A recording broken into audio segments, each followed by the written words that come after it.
La prison là-bas, ouais, c'était la définition de l'enfer. Je ne savais pas que ça pouvait être aussi horrible. Je ne savais pas. Oui, en fait, il faut que j'accepte que ce qu'il y a autour de moi, là, c'est ma réalité. C'est maintenant ma vie. Dans la maison, il y avait environ une quinzaine de policiers, pratiquement tous en civil, et ils reviennent avec des paquets de stupéfiants. Au poste, les policiers voilà, nous font quand même des signes de pendaison, puisque la quantité qu'il y avait était apparemment suffisante pour la peine de mort. Quand ils nous regardaient, ils disaient « Ouh là là, vous voyez ce qu'il y a sur la table là, vous allez terminer comme ça ». Et il y a combien de détenus? 40. 40 pour 40 mètres carrés. En ressenti, j'ai l'impression d'avoir passé 20 ans en prison. J'ai fait 2 ans et demi, j'ai l'impression d'avoir fait 25 ans en prison. Allez-y, tuez-moi tout de suite, on n'en parle plus. C'est fini, c'est pas possible de vivre comme ça. Bonjour, moi c'est Tom. J'ai passé 900 jours en prison en Malaisie pour une injustice. J'ai été accusé à tort de trafic de stupéfiants. J'ai été enfermé comme un animal dans une cage, dans des conditions absolument inhumaines. Je vous raconte mon histoire sur Légende. Bonjour tout le monde, aujourd'hui, émission incroyable, on reçoit Tom Félix. Il a fait la une de l'actualité, mais il ne s'est jamais exprimé encore dans un format long. Donc aujourd'hui, on est très content de le recevoir sur Légende. Malgré lui, il a été mêlé à un trafic international de stupéfiants en Malaisie. Il est resté plus de 909 jours, donc quasiment 3 ans, en prison dans des conditions atroces. Vous allez voir, il raconte tout en détail. Il risquait la peine de mort. Il a voulu plusieurs fois mettre fin à ses jours, tellement les conditions étaient horrible. Ça fait à peine 15 jours qu'il est sorti, donc je vous laisse imaginer son état, il n'est pas encore vraiment redescendu. C'est parti, je vous laisse avec l'interview. Tom Félix sur Legend Story. Bonjour Tom. Bonjour Lola. Très content de te recevoir. En ce moment, on te voit partout. Tu fais un peu la une des médias. Jusque-là, tu étais anonyme, mais ton histoire est assez folle pour que... on est obligé d'en parler. Tu as passé 909 jours en prison en Malaisie. Tu avais la peine de mort qui te pesait sur la tête. T'as failli rester en prison alors que t'étais innocent. Déjà, comment ça va aujourd'hui? Ça fait seulement 15 jours que t'es sorti. Comment tu te sens? Je suis très content d'être libre, très content d'être retraité comme un humain. Ça fait plaisir. Et après, c'est encore tout récent. Tout n'est pas encore redescendu. Il y a encore beaucoup d'émotions, beaucoup de retrouvailles avec les amis, avec la famille. C'est encore tout frais. Mais c'est que du bonheur. On va parler de comment tu as été traité. C'était très, très difficile. La Malaisie, c'est pas les prisons françaises. Mais avant ça, avant que ta vie bascule, tu étais cadre, tu avais une situation stable. Tu étais entrepreneur, tu avais plusieurs business, notamment un restaurant. Tu étais directeur d'un restaurant. Qu'est-ce que tu faisais en Malaisie, très brièvement? Donc, au début, j'étais cadre pour Veolia. Donc, j'ai fait 3 ans en tant que chef de projet.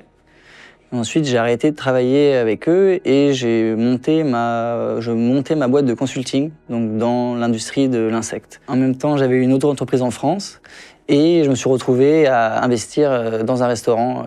Voilà. J'aimais la Malaisie, j'aime toujours la Malaisie. C'est un endroit où il fait quand même il fait bon vivre, les gens sont très agréables, très accueillants, mais malheureusement, j'y retournerai plus. Tu connaissais quoi sur le pays, justement? Tu savais qu'il y avait des règles très strictes? Alors oui, je suis pleinement conscience que le trafic de drogue est passable de la peine de mort. C'est très similaire à l'Indonésie, j'ai passé énormément de temps en Indonésie, donc oui, c'est pas une nouvelle. Et t'étais proche de ton ami avec qui tu vivais? On est devenus très proches, mais je le connaissais pas depuis très longtemps, ça faisait à peu près 1 an, puisque j'ai rencontré à Langkawi, donc Langkawi ça faisait que 1 an que j'y étais, je l'ai rencontré dès les débuts. Langkawi, c'est où pour ceux qui connaissent pas? C'est une petite île au nord-ouest de la Malaisie, juste à la frontière avec la Thaïlande. Et vous habitiez à Kuala Lumpur, du coup, la capitale? Moi, j'ai fait 3 ans et demi à Kuala Lumpur et ensuite j'étais plus basé à Langkawi. Et pour toi, c'était une personne de confiance? Oui, je lui ai fait confiance. On a ouvert un business ensemble, donc oui. Un matin, alors que t'es tranquillement dans ton lit, t'entends toquer à la porte. Qu'est-ce qui se passe? On frappe à la porte s'ouvre. Il y a 3 personnes qui rentrent habillées en civil et qui me disent de sortir de la chambre. Donc j'étais un peu surpris, donc je sors de la chambre et il y avait donc mon colocataire menotté, allongé par terre. C'est la première image que je vois et c'est là que je me dis ah ici il y a quelque chose qui se passe. Qu'est-ce qu'ils te disent? Au début pas grand-chose puisqu'ils s'attendaient pas à ce que je sois là. En fait, j'étais pas censé, ils venaient pas pour moi. Donc ils mettent les menottes, ils nous descendent dans le salon en bas. Et ensuite, ils vont dans la maison avec mon colocataire et ils reviennent avec des paquets de stupéfiants. Donc c'était il y avait 2 pochettes, c'était comprimé, c'était enroulé dans du cellophane, donc ça se voyait pas, ça se sentait pas, voilà. T'as pas été surpris en découvrant ça dans ton appartement? Ah si, là c'était choquant parce que c'était tout empaqueté, compressé, c'était choquant. Donc je suis resté calme, on va pas s'énerver, on va pas s'exciter, on va surtout coopérer avec la police puisque oui, c'est un cas très dangereux en Malaisie, c'était des stupéfiants. Tu demandes à ton colocataire des explications, qu'est-ce que tu lui dis? Alors on ne pouvait pas vraiment communiquer ouvertement comme ça, puisque au final dans la maison il y avait environ une quinzaine de policiers, pratiquement tous en civil, certains avec des bâtons, donc voilà, on voulait pas pas les énerver, pas les vexer, pas les brusquer. Ils ont trouvé quoi exactement?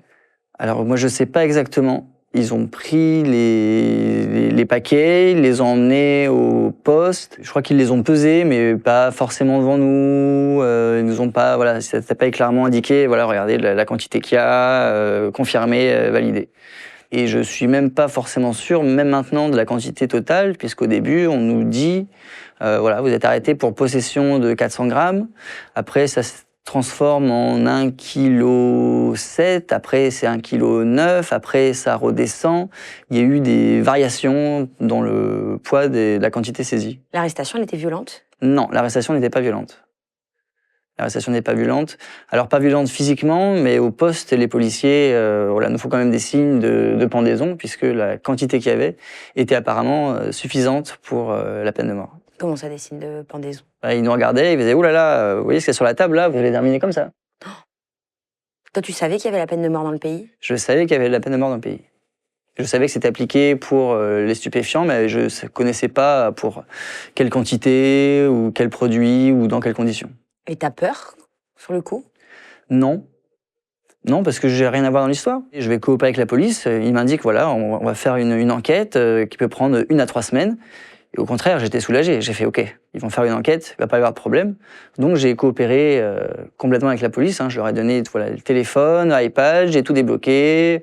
Je leur ai fait voilà, vous voulez voir mes comptes, je peux débloquer mes comptes en banque avec vous. Vous pouvez voir voilà combien d'argent j'ai. Là sur ce fichier-là, j'ai toutes mes fiches de paye, donc vous pouvez voir que l'argent que j'ai est tout à fait justifié. Je vis pas au-dessus de mes moyens. Regardez tous mes messages, regardez absolument tout, et puis voilà, faites votre enquête, que je puisse ressortir le plus vite possible. T'as pensé à tes parents à ce moment-là qui étaient, eux, en France? Et tu t'es dit, mince, qu'est-ce qu'ils vont penser de moi, je suis arrêtée? Ah bah, je me suis dit, ça va être une aventure cocasse ou que je pourrais leur raconter une fois que je serai sorti de là. Ça va être la fois où j'ai passé 48 heures au poste. Voilà, ça a duré beaucoup plus longtemps. T'avais déjà eu des problèmes avec la justice, en général? Alors non, j'ai aucun casier judiciaire, ni en France, ni dans tous les pays où j'ai vécu pendant toute ma vie. Aucun problème. T'avais rien à faire non. Là-dedans? Rien à faire là-dedans. Tu fumais, toi? Non. Et ton coloc Le coloc fume pas non plus. Donc c'est surprenant. Oui, ça avait absolument rien à faire là. Ton coloc, tu lui dis quoi? Tu penses directement que c'est à lui? Maintenant, je lui demande qu'est-ce que c'est que ça, qu'est-ce que ça fait dans la maison, t'es au courant? Et il me fait oui, mais t'inquiète pas, tu vas sortir très vite. Au pire des cas, tu fais 2-3 jours et puis ils vont te relâcher. C'est ce qu'il indique aux policiers tout de suite. Il leur fait voilà, Tom, et parce qu'il y avait sa femme aussi du coup avec nous. La femme de ton copain? La femme de mon colocataire, voilà. Voilà, les deux ont rien à voir dans l'histoire. Ils sont pas au courant qu'il y avait de la drogue à la maison. Tu lui en veux à ce moment-là? À ce moment-là, oui, évidemment, je lui en veux. C'est obligatoire. Parce que on se retrouve quand même au poste. Et je savais pas que ça allait dégénérer comme c'est passé. À quel moment t'as compris que là, ça allait être grave et t'allais rentrer en prison? Environ 1 semaine après l'arrestation, donc on était encore en plein milieu d'enquête. Il y a un moment où on reçoit une visite d'un avocat qui nous dit que voilà, il est envoyé par la police et que si on l'embauche lui tous les 3, on fait 1 an et on pourra sortir. Et c'est là que je fais 1 an. C'est pas possible, moi en fait je vais même pas aller en prison. Moi ça va être, voilà, ça fait déjà 1 semaine, c'est long. Je comprends que vous faites votre enquête, mais non, 1 an c'est pas possible, moi je vais pas en prison. Le coup dans le meilleur des cas, là, vous nous prenez nous, et dans le meilleur des cas, dans 1 an vous pouvez être dehors, c'est là que je pense que tout a pris un virage très sombre. Tu l'as embauché l'avocat? C'était difficile puisqu'on pouvait pas communiquer, je lui ai donné le numéro de mes parents, mais je crois qu'il a pas été embauché. Mais du coup c'est stupéfiant, qu'est-ce qu'il faisait là? Ton colocataire était bien au courant qu'ils étaient là? Donc j'ai appris plus tard que mon colocataire était au courant, donc il y avait les stupéfiants dans la maison, mais il m'a pas prévenu moi. Et surtout, il a dit très vite que voilà, je n'avais rien à voir dans l'histoire, que moi j'étais absolument innocent, que je n'y connaissais rien. Oui, heureusement, il a directement avoué que toi, tu n'étais pour rien. Il l'a dit plusieurs fois. Il l'a dit tout de suite à notre arrestation, et il l'a répété lorsque la police a pris nos dépositions. Vous êtes placé 3 semaines en garde à vue. C'est comment les conditions? C'est comme la prison? Alors, les conditions de garde à vue sont encore pires que la prison, puisqu'on a accès à absolument aucun objet externe. C'est-à-dire que même pas de livres, pas de brosse à dents, pas de savon, pas de shampoing, pas d'habits. Donc on nous file juste des vieux habits de prisonnier. Il y en avait des qui avaient encore des taches de sang dessus, donc ils sont pas lavés. C'est comme ça que je suis tombé malade. Et donc 3 semaines dans des toutes petites cellules avec des personnes qui étaient encore défoncées ou en pleine descente. Donc ça vomissait, ça se battait. C'est infernal. Tu pleures quand t'es là-bas? En garde à vue?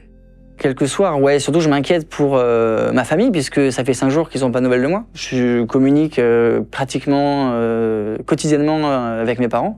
Toujours un petit message pour dire voilà, comment ça se passe, où il faut toujours suivre une histoire avec ma sœur ou avec la famille. Et oui, 5 jours sans nouvelles, et ne pas pouvoir leur dire. T'es avec ton coloc à ce moment-là?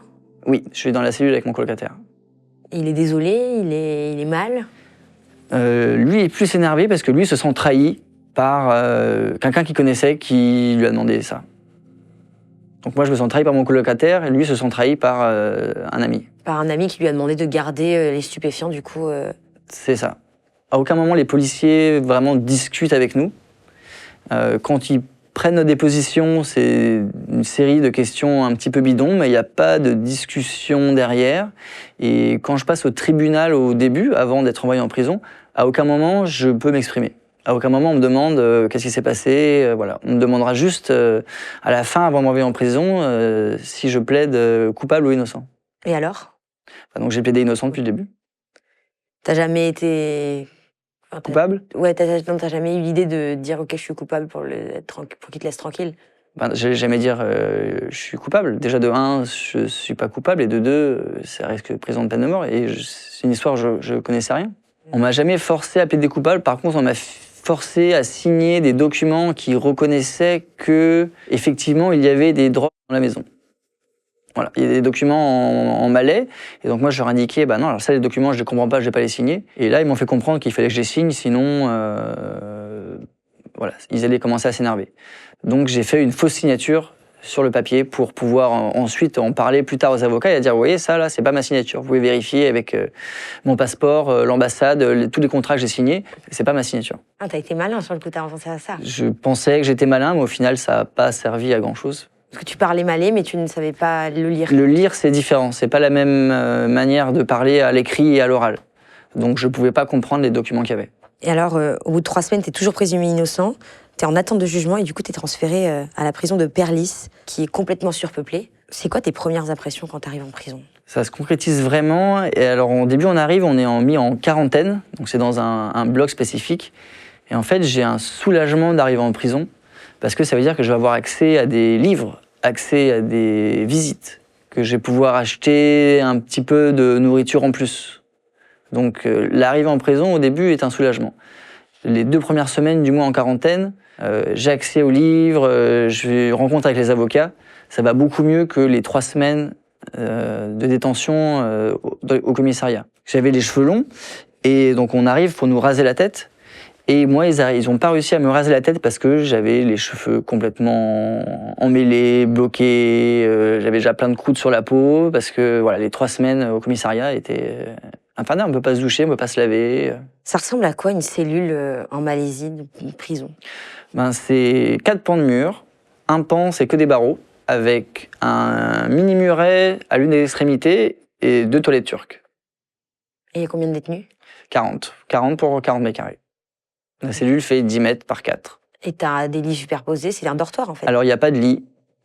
On nous donne uniquement donc, des habits de prisonnier, un bol, une tasse en plastique, une couverture et ce qu'ils appellent un matelas, moi ce que j'appelle un petit tapis de yoga, mais dans des conditions complètement détérioré, hein, c'est sale, hein, les bols sont sales, il y a des traces de noir qu'on ne peut pas laver, on ne nous donne rien pour ensuite laver, faire de l'entretien, de l'hygiène, on ne nous donne absolument rien. C'est quoi le profil des autres détenus? Alors beaucoup cas pour possession de stupéfiants, mais il y a de tout, hein. Il y a des meurtriers, il y a des violeurs, il y a des voleurs, c'est vraiment les indésirables de la Malaisie. Qu'est-ce que tu te dis quand toi tu te retrouves au milieu de grands criminels comme ça Enfin, qu'il ne faut pas les énerver, que c'est effrayant. C'est des gens qui ont déjà commis des crimes, des gens qui ont déjà commis des meurtres, et donc de se retrouver à côté, on ne fait pas le malin. On fait pas le malin. Et tu te sentais en danger parfois à leur côté? Alors au début, j'étais terrorisé, et absolument terrorisé. Surtout, donc on quitte le bloc de quarantaine, on va dans le bloc principal. Et c'est là qu'en fait, je vois que les conditions sont pires que le bloc de quarantaine. Le quarantaine, on est dans une petite cellule, on n'était qu'une dizaine. Donc c'est pas vivable, mais ça allait mieux comparé au commissariat. Et ensuite, quand on arrive au bloc principal, et on s'assoit, et voilà. Ça va être ça pendant des jours, des semaines, des mois, des années. Je me sentais absolument pas en sécurité.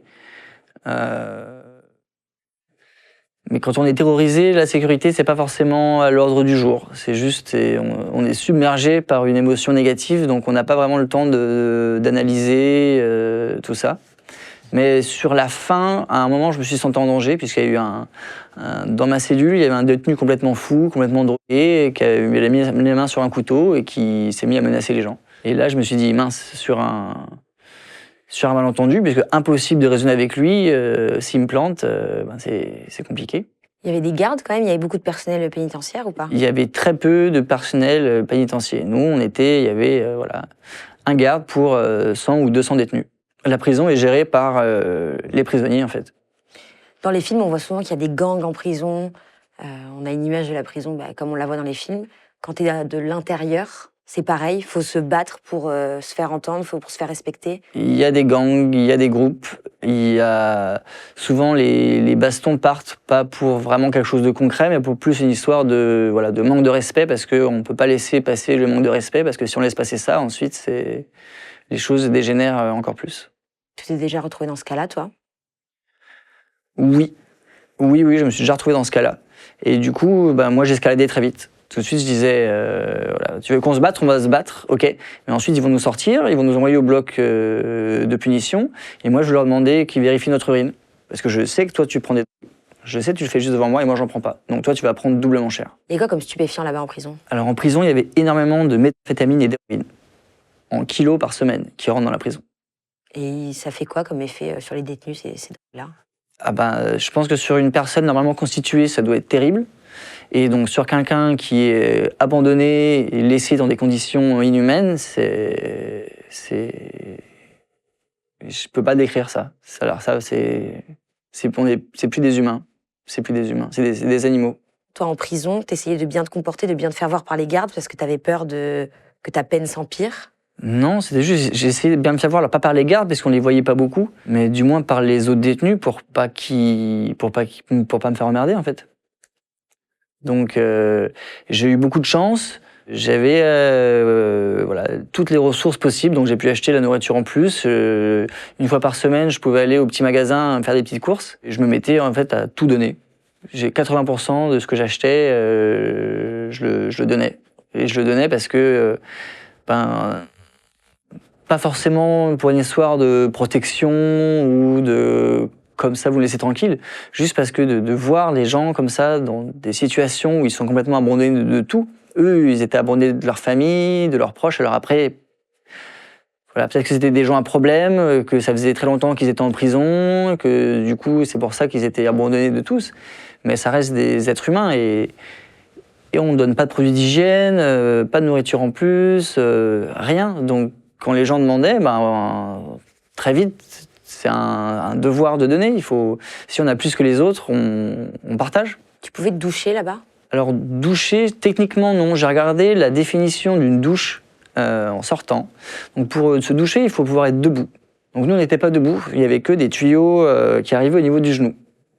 Donc, on prenait notre bol, donc le bol qui servait pour manger, pour Quand on pouvait acheter du produit lessive à faire des lessives, et ben il servait aussi pour se doucher avec. T'avais du savon? Non, ils n'en donnent pas. Alors ça, c'est des choses que par contre j'achetais énormément. Je suis devenu un maniaque de l'hygiène. Donc voilà, moi mes fringues, je les lavais tous les jours. L'endroit où je dormais, le sol où je dormais, j'essayais de le laver tous les jours, mais on n'avait pas de produit forcément pour le sol, hein, on a juste un savon.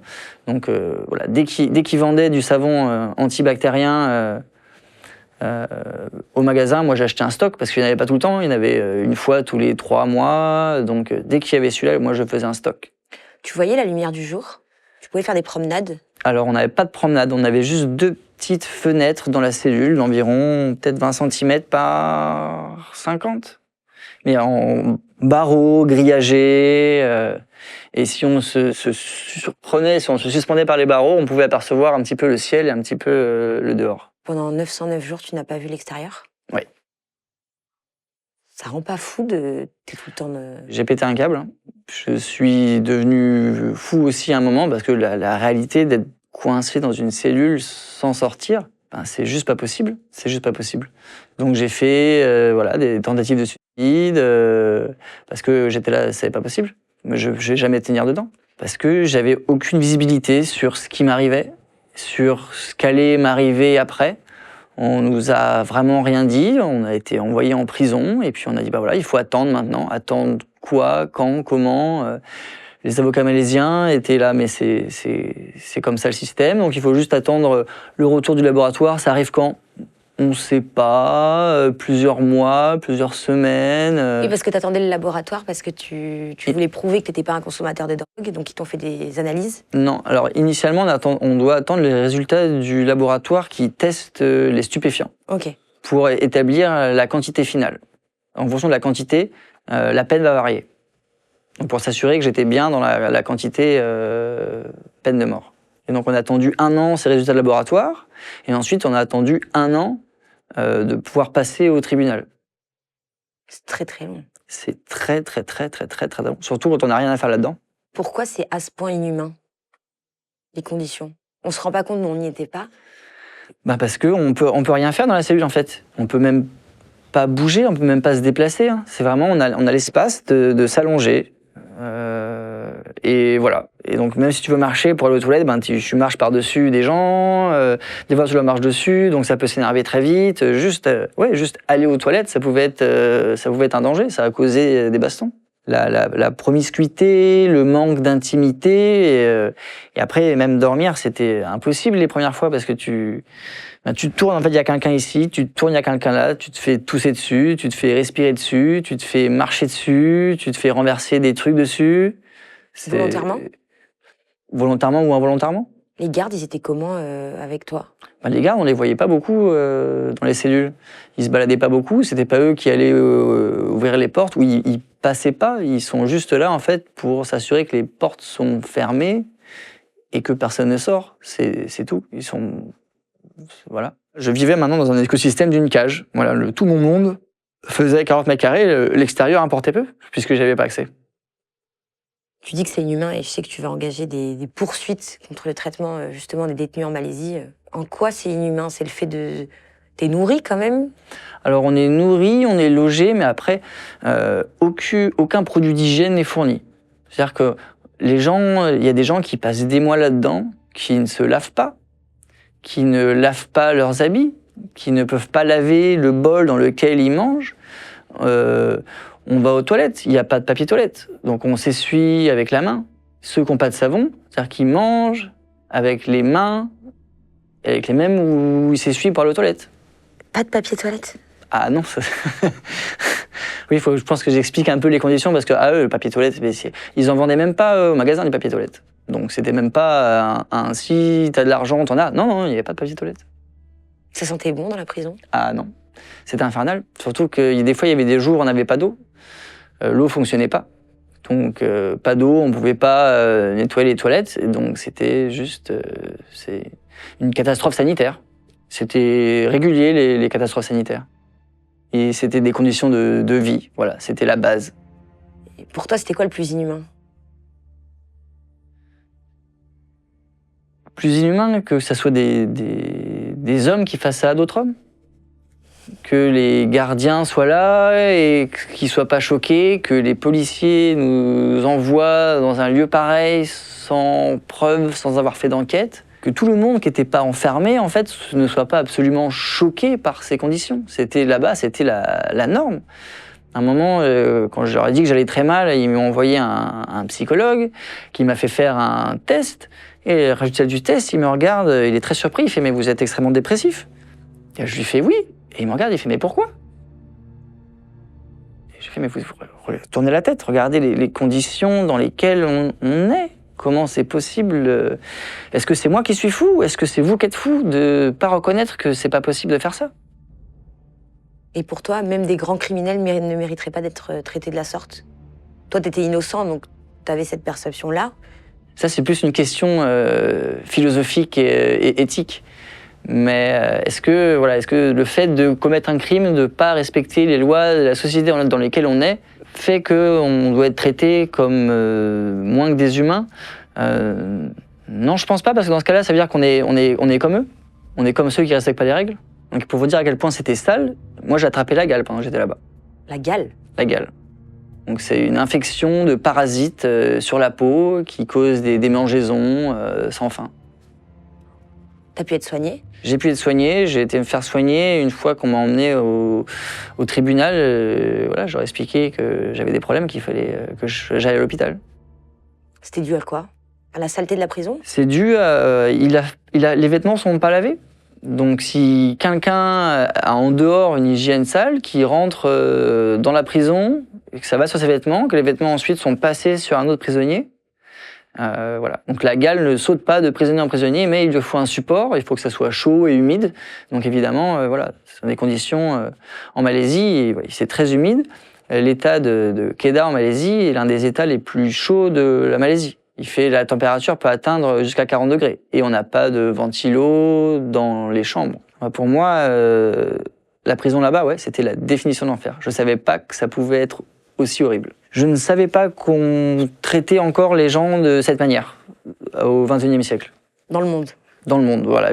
Alors bon, après, hein, voilà, j'ai vu des séries dans prison, j'ai vu des documentaires, je savais que c'était des fois pas cool, et surtout de voir en face des gens qui sont complètement désensibilisés à ça, les gardiens, le consul de l'ambassade, qui sont là, non mais tant que vous êtes traités comme les autres, ben nous on n'intervient pas, on fait rien. T'arrivais à avoir un peu d'intimité? Absolument aucune. On n'a pas de rideau, on n'a pas de drap, il n'y a pas de séparation dans la chambre. Tout ce qu'il y a, c'est un petit muret. C'est-à-dire que même en allant aux toilettes, on peut faire un contact visuel avec toutes les personnes dans la cellule. Les soirs, ils allument des néons, donc il y a les néons dans la cellule, donc voilà. La nuit, ils n'éteignent pas? La nuit, ils n'éteignent pas. Non, non, au contraire, la nuit, c'est là qu'ils allument. La journée, on a la lumière du soleil qui rentre par les fenêtres. Toute petite en plus. Elle est toute petite, et par une structure au milieu, voilà, au centre où c'est ouvert. Mais sinon, non. Quand il pleut, l'eau rentre dans la cellule. Pourquoi ils allument les lumières la nuit? Je sais pas, je leur ai jamais demandé. Je crois que ça doit être pour que eux puissent voir quelque chose, si jamais on n'est pas en train de faire des conneries ou des choses comme ça, mais c'est une très bonne question, je ne l'ai jamais posée, je sais pas. Je sais pas. C'est de la torture? Oui, c'est une forme de torture. Je pense pas que c'était leur objectif.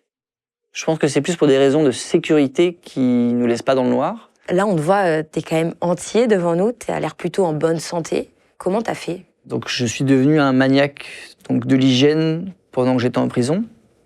Donc, ça a aidé. Et aussi, j'ai pu être recruté en tant que travailleur. Ça veut dire que pendant un moment, pendant environ un peu plus d'un an, j'ai pu sortir de ma cellule. Donc on n'allait pas faire du sport, on sortait pas en promenade, on prenait pas l'air, mais au moins ça me faisait des activités qui me faisaient bouger le corps et qui m'occupaient l'esprit. C'était quoi les activités? On va passer le balai, on passait la serpillière, on distribuait la nourriture. Donc rien d'incroyable, surtout quand on avait l'habitude de gérer des compagnies, mais c'était quelque chose pour occuper l'esprit et faire bouger le corps. T'arrivais à penser à ta sortie et à la vie qui t'attendait à l'extérieur ou... Non, alors...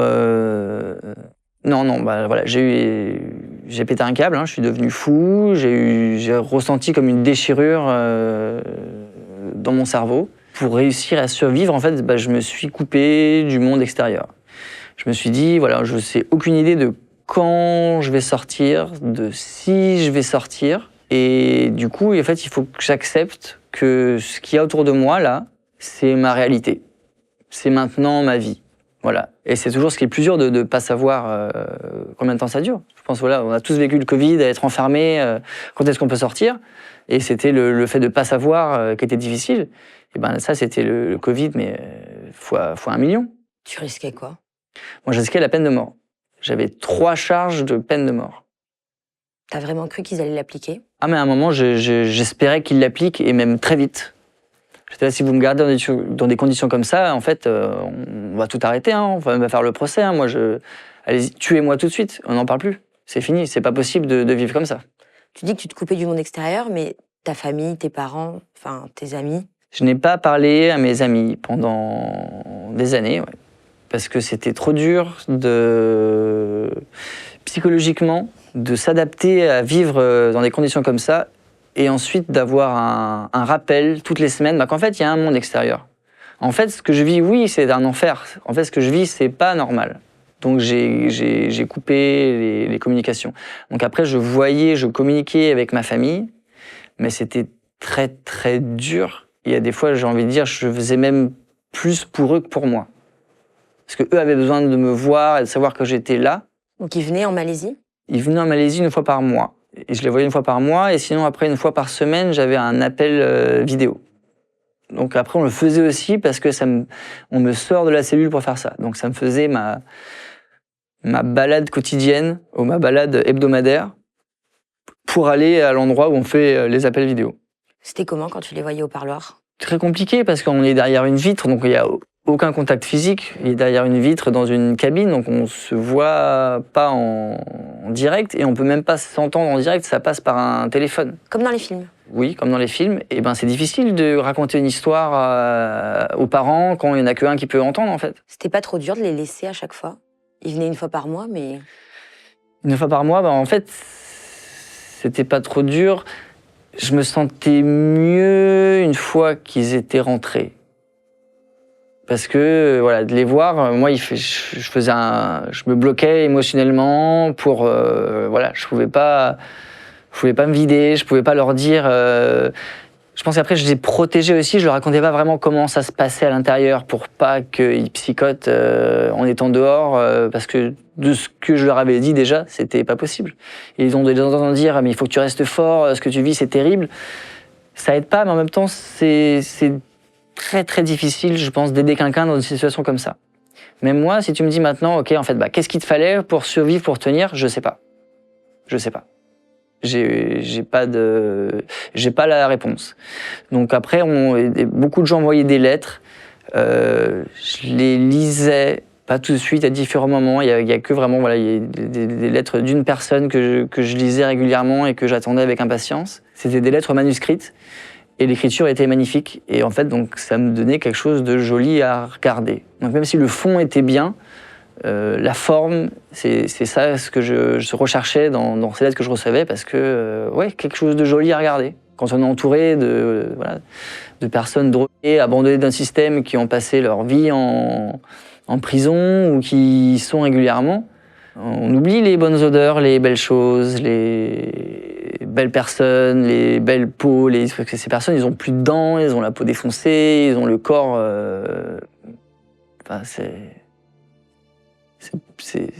Oui, c'est pas possible. Et comment le rapport au temps en prison? 1 mois, ça passe vite, par exemple? Non, alors non, 1 mois, ça passe très très lentement, mais même 1 heure, ça passe très très lentement. Une journée, on a l'impression que c'est 1 semaine, et 1 an passe comme 10 ans. Moi, j'ai l'impression, en ressenti, j'ai l'impression d'avoir passé 20 ans en prison. J'ai fait 2 ans et demi, j'ai l'impression d'avoir fait 25 ans en prison. Comment tu t'occupais la journée? Ça ressemblait à quoi, une journée type là-bas? Alors, les journées types, tu te réveilles, parce qu'ils t'apportent la ration du matin, donc le petit-déj du matin. Donc, dans le dortoir? Dans le dortoir. Une fois, c'est de la bouillie de riz, l'autre fois, c'est un morceau de pain. Et donc, on te passe ça à travers les barreaux. Il y a environ 5 appels par jour, un à 6h, un à 11h30, un à 2h, un à 6h du soir et un à 9h. Comment tu t'occupais, toi? Alors moi, voilà, j'avais beaucoup de chance. Grâce au soutien de plein de personnes, mes parents ont pu acheter et m'amener énormément de livres. Et donc je me suis mis à lire, mais comme si ma vie en dépendait.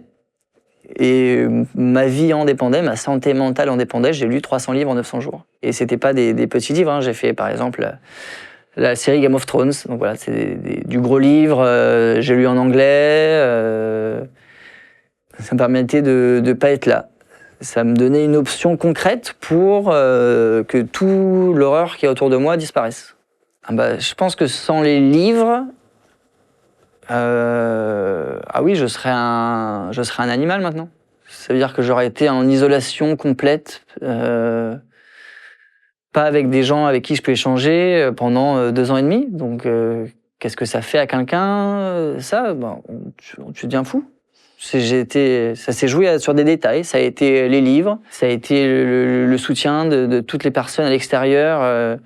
J'ai envie de dire d'abord d'un point de vue financier pour pouvoir acheter les livres et pour pouvoir avoir la nourriture en plus. La nourriture en plus, après, c'était plus un atout. Voilà, c'était mon atout où je le distribuais. Et donc, j'ai eu ce statut particulier où on m'embêtait pas. Ton ami, il était dans la même prison que toi? Dans la même prison, au début, dans la même cellule. Donc ça, c'était plus facile au départ, vous étiez ensemble? Oui, mais on n'était pas sur des bons termes. Moi, j'étais furieux. C'était la seule personne que je connaissais. Et c'était un ami parce qu'on s'entendait bien. On s'entendait bien. Ça a changé vos relations à l'heure actuelle? Alors, les relations ont beaucoup évolué tout au long de l'incarcération. Puisque au début, après, je voulais rien avoir avec lui. Ce qui s'est passé, je ne le souhaiterais même pas à mon pire ennemi. Donc en fait, quand il s'est mis à me demander des livres, je lui passais les livres.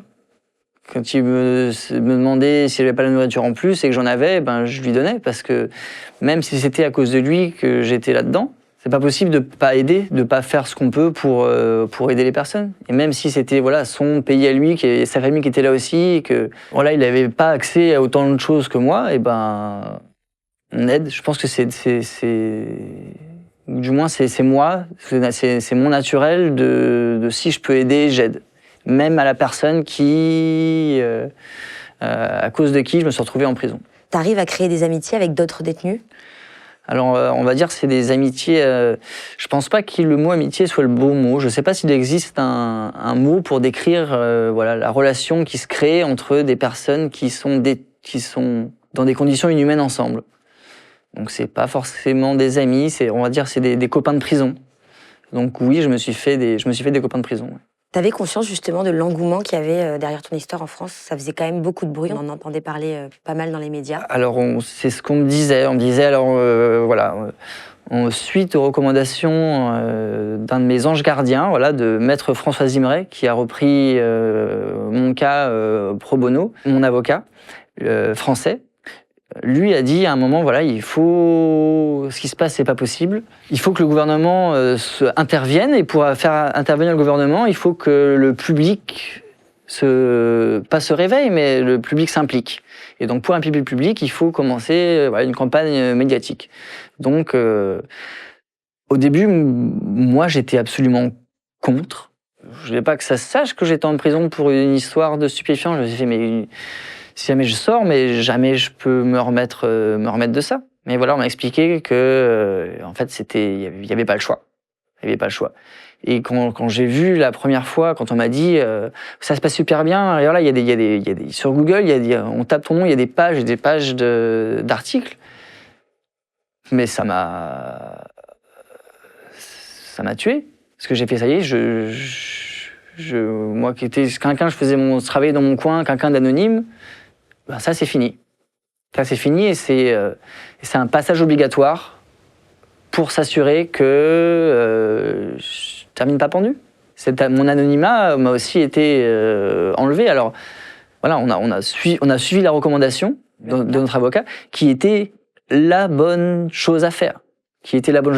L'un des dégâts collatéraux, c'est que du coup, je n'ai plus je ne suis plus un anonyme. Et alors, à la fin de ton séjour en prison, toi tu le sais pas encore que c'est la fin, mais ça va bientôt être la fin, tu vas faire une rencontre surprenante. Tu vas retrouver en prison les policiers qui t'ont arrêté. Les policiers qui nous ont arrêtés, vu qu'ils ont arrêté beaucoup de gens dans la prison, ils faisaient partie de l'équipe narcotique de Langkawi, donc beaucoup des prisonniers venaient de Langkawi, donc ils étaient dans un bloc à part. Ils n'étaient pas là où nous on était, je crois qu'ils avaient une cellule dans le bloc de quarantaine. Mais lors d'une visite, donc quand on me sort, on m'amène dans l'endroit de visite, eux étaient là aussi. Et c'est eux qui me reconnaissent, moi je ne la reconnais absolument pas. Et c'est eux qui me disent, bah on est les policiers qui t'ont arrêté, et j'étais choqué, j'étais sur le cul. Et en fait on s'est retrouvés dans le même van de transport et dans la même cellule quand on nous a emmenés au tribunal.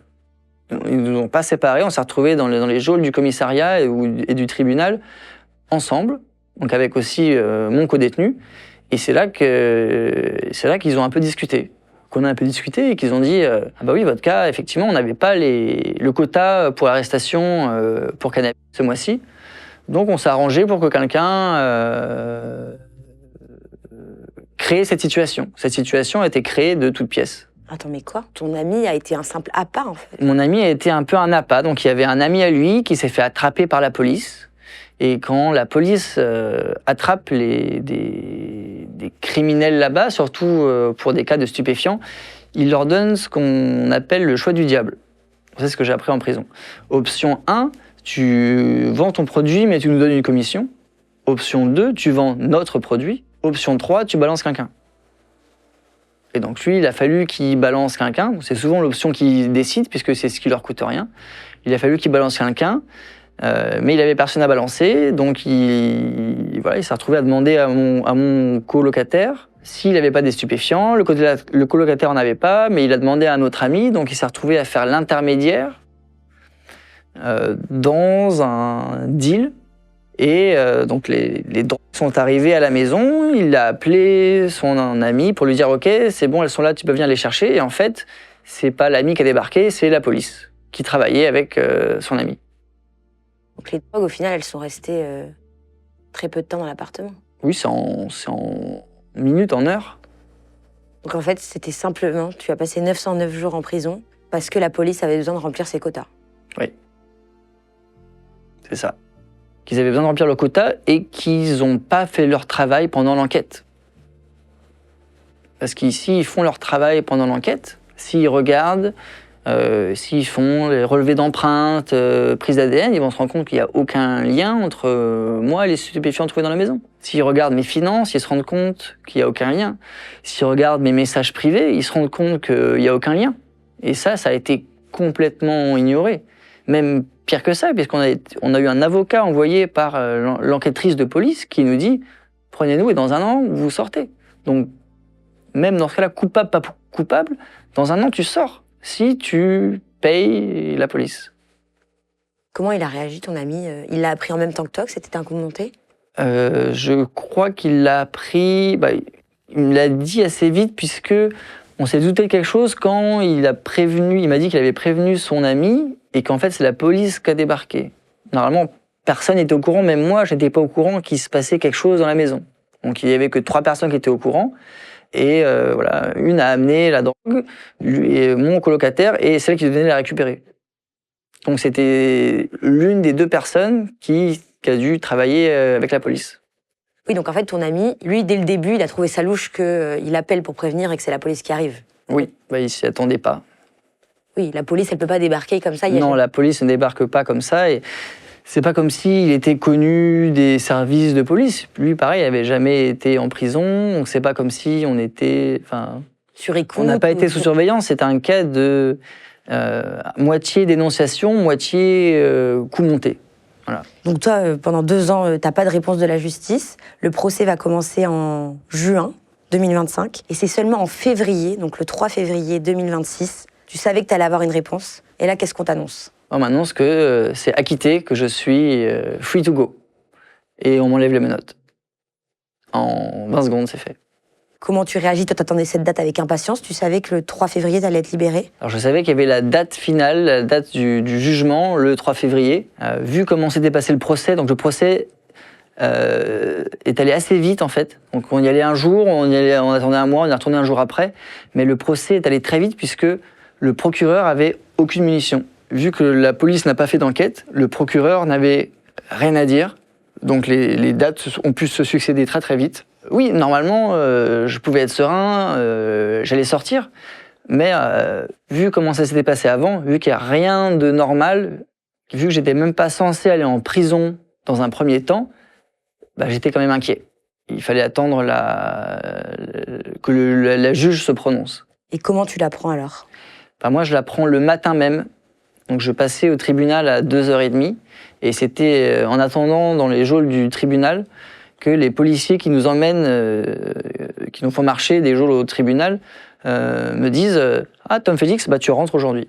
Et quand ils m'emmènent au tribunal, ils me disent bah, « Prends tes affaires, après tu sors ». Qu'est-ce que tu ressens ce jour-là? Est-ce que tu te dis quoi? Je ressens de l'inquiétude. Je ne suis pas complètement serein puisque je sais que le procureur peut faire appel. C'est arrivé à des copains de prison où normalement ils devaient sortir et en fait le procureur relance tout le processus. Et ça c'est un cas classique en Malaisie où ils font traîner, durer pour en fait forcer les gens à avouer, à reconnaître et pour avoir un taux de réussite de prosécution énorme. Donc je suis inquiet que le procureur puisse faire appel derrière. Mais très vite, les avocats nous confirment que non, le procureur ne peut pas faire appel, il n'a pas assez de documents, il n'a rien pour... Il n'a pas de preuves, en fait. Il n'a pas les preuves pour faire monter en Cour suprême. Oui, donc tu as été acquitté. Même si c'est un coup monté, le procureur ne reconnaît pas par contre la corruption et le coup monté. Non, la corruption n'est pas reconnue. La corruption, le coup monté, ou du moins l'injustice, n'est pas reconnue par la Cour malaisienne. Par contre, elle va être reconnue très vite après. Puisque je suis libéré, mais en fait, immédiatement, je suis réarrêté par l'immigration, puisque mon visa était expiré. C'est une blague? Non, c'est vrai. Mon visa est expiré de 2 ans et demi, donc ils m'ont réarrêté immédiatement derrière. Mais voilà, je pense que suite à la campagne médiatique, là, ils savaient qui j'étais. Et j'ai eu un entretien avec le responsable de l'immigration, le numéro 1, qui m'a dit « Ok, tu as vécu une injustice, tu dois être avec nous là, mais on ne t'arrête pas, tu es un invité, et on va tout faire pour que tu puisses rentrer chez toi le plus vite possible. » Tu as réussi à sortir rapidement, à rentrer en France rapidement? Je suis arrivé le jeudi soir. J'ai été acquitté mardi, mercredi je prenais l'avion. Et jeudi je suis arrivé. J'ai quitté le territoire malaisien, un peu plus de 24 heures, peut-être 30 heures après mon acquittement. Et donc je demande au directeur de l'immigration, à partir de quel moment alors est-ce que je suis officiellement libre? Et il me dit, quand tu passes l'immigration en Malaisie, voilà, dans l'aéroport de Kuala Lumpur, une fois que tu passes l'immigration, tu n'as plus rien à voir avec la Malaisie, tu es officiellement libre. Et qu'est-ce que tu penses à quoi dans l'avion? Je dors. Dans l'avion, je dors. Tu penses à retrouver ta famille? Tu as peur aussi de... J'étais avec mes parents. Donc mes parents étaient en Malaisie, et donc j'étais dans l'avion avec eux sur le retour en France. Donc tu es dans l'avion, tu dors, tu sais ce qui t'attend ou pas en France? C'est l'inconnu. En France, je sais que la presse va m'attendre. Parce qu'au début, on quitte la Malaisie, le directeur d'immigration nous dit voilà, on ne parle pas à la presse, on fait un retour au calme. Et en fait, on apprend très vite que la nouvelle a fuité et qu'il y aura des journalistes qui vont m'attendre à la sortie, mais que mes amis seront là aussi. Donc ça, je l'apprends avant de même le monter dans l'avion pour rentrer en France, que voilà, je suis attendu à l'arrivée. Moi, à la base, je voulais pas rentrer en France, je voulais aller dans l'appartement de mes parents à Singapour pour être justement au calme, à revoir les gens. J'avais qu'une envie, c'était d'être dans une salle sombre, climatisée, seule, et je pense me mettre en boucle dans un coin et pleurer. Le fait d'un coup d'être libre et de toutes les attentes sautent, tout ce dont on a espéré pendant 2 ans, en fait, n'a plus aucune validité. C'est le début d'une nouvelle vie. C'est Tom 2.0. Donc, tout est nouveau, tout est cool, tous les gens sont beaux, tout le monde sent bon. Tout le monde est agréable, souriant. Les gens ne sont pas forcément souriants, mais juste, voilà, ils ne sont pas en détenus, c'est pas des détenus, donc je me laisse porter par mes amis. Et tes amis ont booké un match de rugby? Oui. Oui, c'était pareil, c'était au début. Alors, on ne sait pas si tu veux y aller ou pas, on ne sait pas ce que tu veux faire. Et j'ai fait un match de rugby de l'équipe de France. J'ai fait, bon, ok, on y va. Et tu verras en fonction de comment la journée se passe, comment tu te sens. Donc j'ai pris une douche. Première chose que j'ai fait, parce que ça faisait 4 jours que je n'avais pas pu me doucher. Une sieste. Et après, on est parti au Stade de France. T'as ressenti quoi ce soir-là? Je pense que c'est là que c'était très dur de retenir les larmes. On a l'entrée dans le Stade de France, je pense que c'est là, je m'en souviendrai toute ma vie. De rentrer dans le stade, l'électricité, et le rectangle vert j'étais là, mais en fait, j'ai rien à faire là. Et en fait, si, ça y est, je suis là.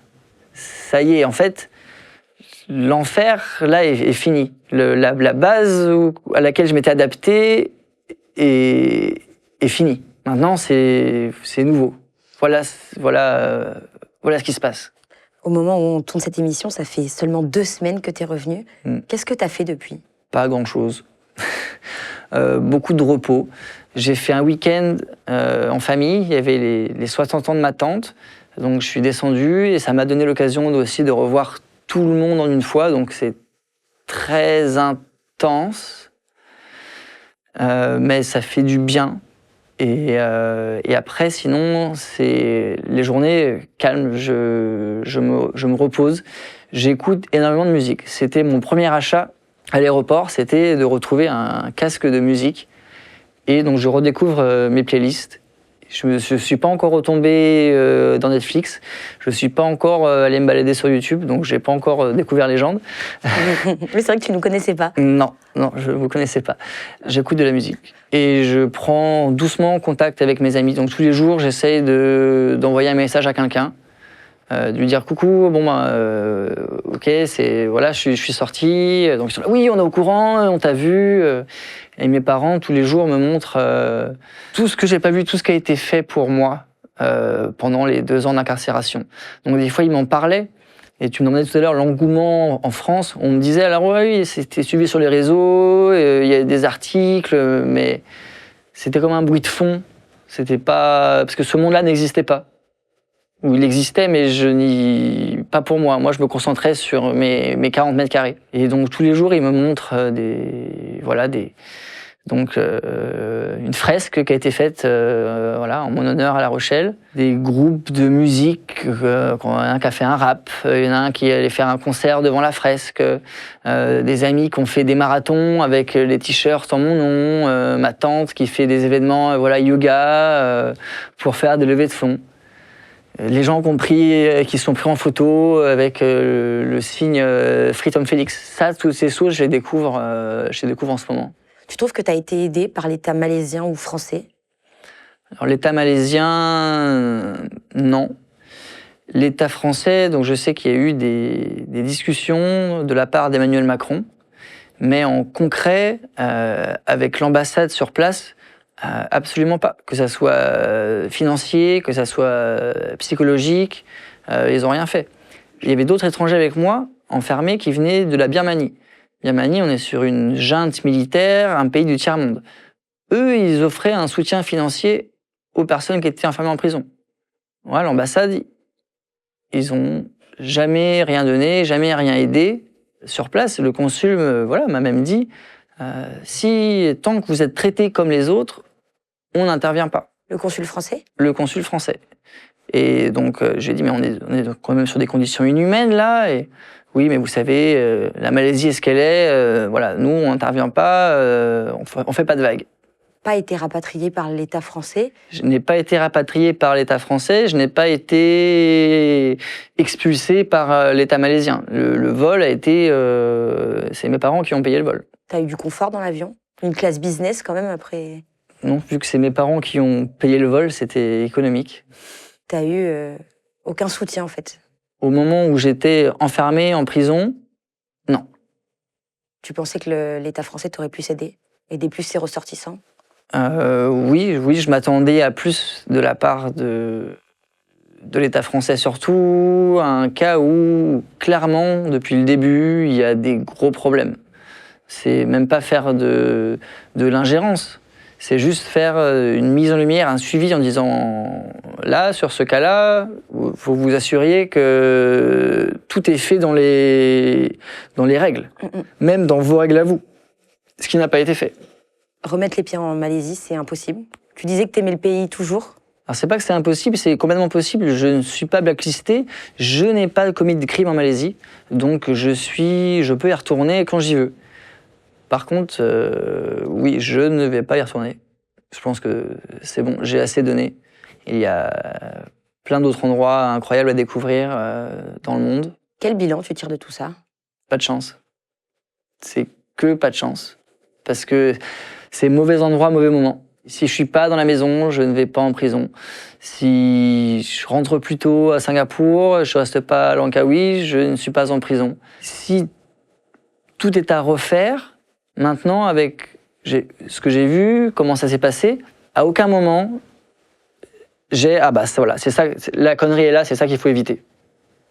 Il n'y a pas eu une erreur à un moment précis. C'est juste voilà, un concours de circonstances absolument désastreux, mais qui ensuite a été compensé par voilà, un soutien sans faille. Tous mes amis, de toute ma famille, d'inconnus, d'anonymes qui se sont manifestés, qui ont aidé comme ils ont pu. Donc cette chose horrible qui s'est passée a été contrecarrée, on va dire, par un engouement, une énergie positive et bénéfactrice qui est sortie de nulle part. T'as l'impression qu'on t'a quand même volé 2 ans de ta vie? On m'a même pas juste volé 2 ans de ma vie, on m'a tué. Une partie de moi est morte dans cette prison. J'ai laissé une partie de ma sanité. Tu penses que tu n'arriveras plus à être le Tom d'avant? Je ne suis plus déjà le Tom d'avant. Après, voilà, il reste que on va dire le noyau dur. Tout ce qu'on ne peut pas enlever, tout ce qui était superficiel a été arraché, enlevé. Et donc il reste juste un mec qui aime faire des blagues et qui sourit et qui aime le rugby et qui aime ses amis. Et voilà. Tu dirais que tu es heureux là? Oui, c'est heureux. Je suis en état constant de joie intense. Donc on est au-dessus de heureux. On est au-dessus de heureux. C'est complètement magique, c'est complètement surréaliste. Je ne suis pas encore redescendu. Chaque journée, chaque petit moment de la vie du quotidien est un cadeau incroyable. Ça va être ton combat d'œuvrer pour des conditions plus favorables en prison? Bah oui, ça va être mon combat. C'est un devoir maintenant pour la présomption d'innocence, pour la dignité humaine, contre la peine de mort. Et après, pour plus en lien avec moi, ma condition au quotidien, de mettre en lumière comment ça se passe en Malaisie et que c'est pas possible. Merci beaucoup Tom pour ton témoignage, on est très content de t'avoir reçu et j'espère que tu vas nous donner des nouvelles bientôt, une fois que tu seras redescendu, parce que ça fait que 15 jours encore, je le rappelle. Donc merci encore pour ta confiance. Merci Lola.